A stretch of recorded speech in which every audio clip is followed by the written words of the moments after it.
Thank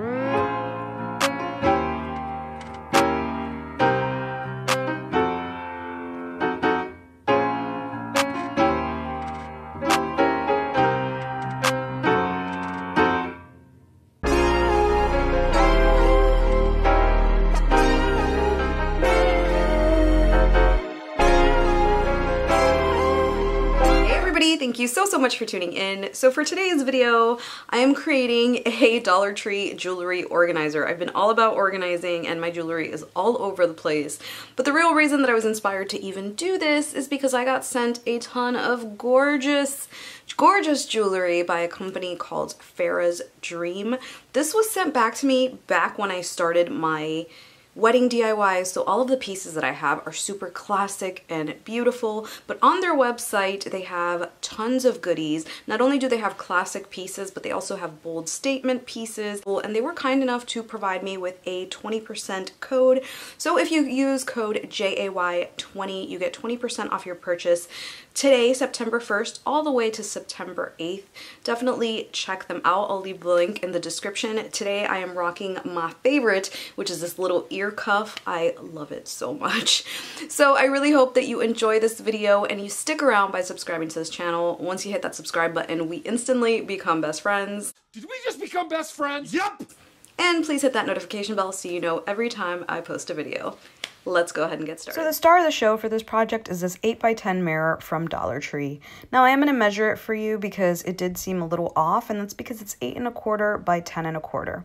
I'm also going to be using these 97-cent paint mixing sticks, but they're not all created equal. The ones from Lowe's and Home Depot are so much thicker than the ones that you find at Walmart. So just letting you know, depending on how you're cutting this down, if you're cutting it by hand, then you might want the thinner ones, or depending on the project, you might want the thicker ones. Now it's up to you how you cut this. If you don't have power tools, you can definitely do this by hand, but I am going to be cutting down the little handle. Now for me, I did go ahead and use my miter saw, but of course you can do this by hand. It's been done before. But, you know, I just wanted to do this as quickly as possible. So you are going to end up with some jagged edges. And by the way, I did save these little handles for future projects. So before moving on, I am going to take my Dollar Tree sanding sponge and just sand those edges down so I don't end up with blisters later on and so that this looks a lot neater. Now I'm going to take my mirror, and I have 2 vertical pieces up against a wall so they're nice and straight. And I'm going to wedge my mirror between that and then add a horizontal piece on top. Now, I am going to bind this together using Gorilla Wood Glue, but you are welcome to use whatever adhesive you want. I just really love and trust Gorilla Wood Glue. It is amazing, especially if you're not using other methods of binding things like screws, which I will be.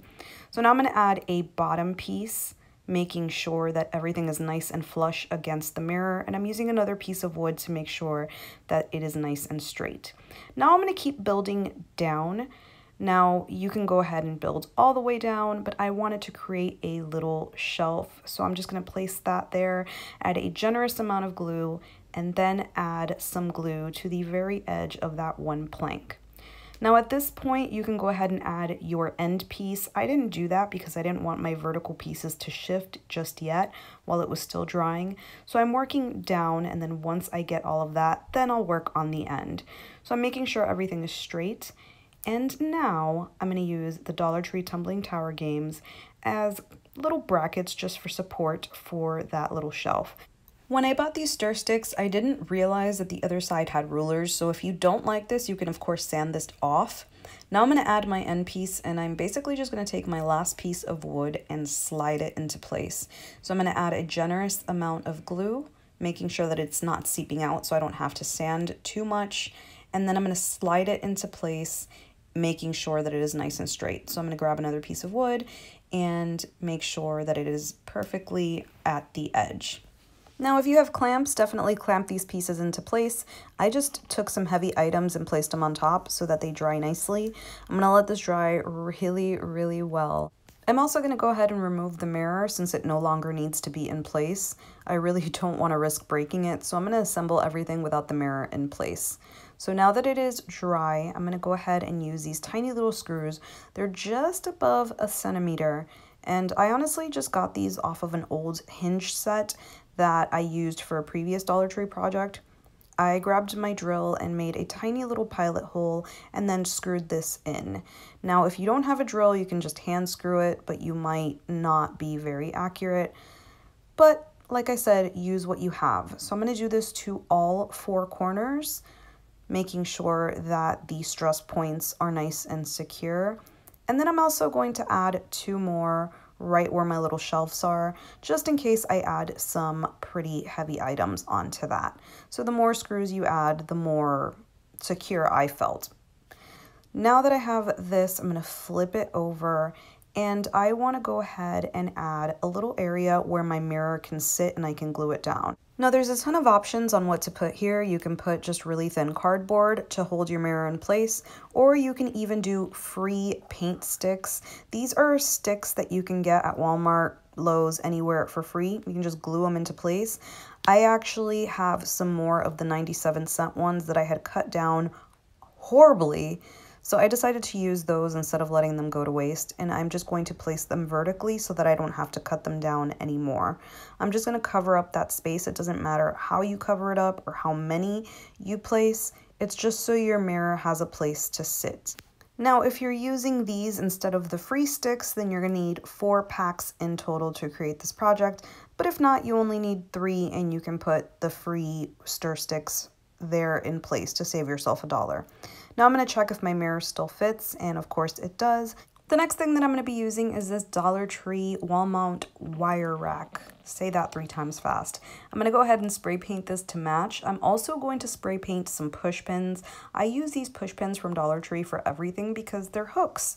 So it saves you so much money instead of buying hooks. Hooks are not expensive, but for 3 it's about $1 something. So for this whole pack, it is $1, and I've used them for so many projects. To spray paint them, it's super easy. I just push them into some foam board so that I don't spray the actual pin, and then I spray paint on top, and I move around my foam board whenever I need to get to pieces I can't get to.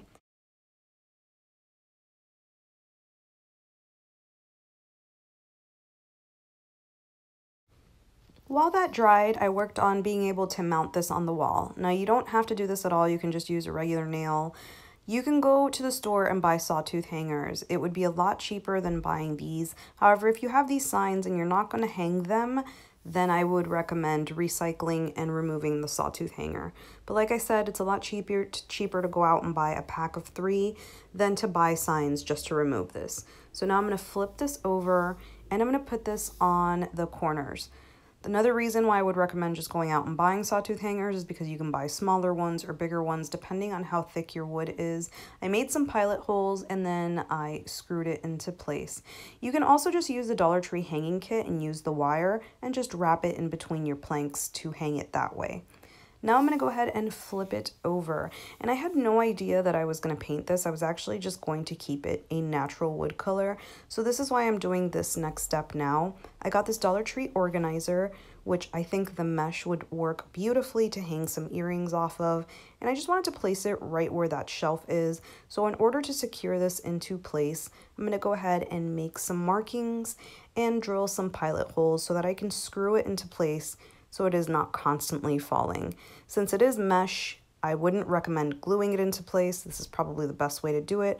Or if you have some thumbtacks and you really don't want to use screws, then thumbtack it into place. I decided to stain this, and for this I used my dark walnut, which I use for everything, but you can also just use watered down brown paint.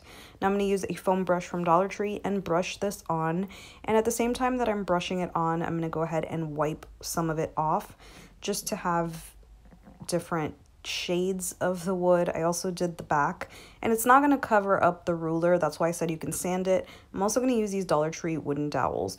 Now I used 3 of these, and this is to be able to hang rings and bracelets, which is why I'm using the hooks in the first place. I let the stain dry really well, and then I decided to distress it a bit by using some chalk paint and a really dry brush just to give it some more character. So here I am just brushing on some of the white, and if you feel at any point that you've put too much of the white in one area, grab some sandpaper or the sanding sponge and sand it away. Now it's time to add my accessories. Now the first thing I'm going to add is my little Dollar Tree organizer. Now I had already screwed the 2 pilot holes, so now I'm just going to put my screws in place and screw it nice and tight. If you want this to match, you can spray paint the screws beforehand. Make sure you spray paint them black. I just took some acrylic paint in the end and dabbed it on there. On my 2 side panels, I'm going to go ahead and make my markings on where my dowels are going to go. And those marks are at 2, 5, and 8 inches. Once I've made those marks, I'm going to move my ruler to the other side and do 2, 5, and 8 inches as well, just to make sure that my dowel rods are nice and even. So this is where I'm going to add my hooks, and you have 2 ways of adding it. You can line it up and then just push it in, or you could just cut off the pin completely on the back and glue it into place. It's up to you. I think it's a little bit more accurate to cut them down and glue them into place. Once they're in place, you can just slide the dowels through, and now you can add your rings, bracelets, whatever you want. So now I'm going to add my wire mount, and this I'm going to do to the bottom. I'm going to make my 2 marks where you would originally drill it to a wall and then make some pilot holes and hand screw it in. The screws were also bothering me, so I just grabbed a little bit of acrylic black paint and painted them in so that they're not so apparent, but this is of course optional and you can spray paint this beforehand. To hold my mirror in place, I just used hot glue, but you can of course use E6000, liquid nail, crazy glue, whatever you have. And once it's in place, you can hang it and you have a beautiful and functional jewelry organizer. So I really hope that you enjoyed this video, and if you did, please be sure to give me a thumbs up. Don't forget to stop by Farrah's Dream and use code J20 for some gorgeous jewelry. And thank you so much to Farrah's Dream for sending me all of these beautiful pieces. Thank you so much for watching. I appreciate you so much, and I will see you on the next one. I do my makeup.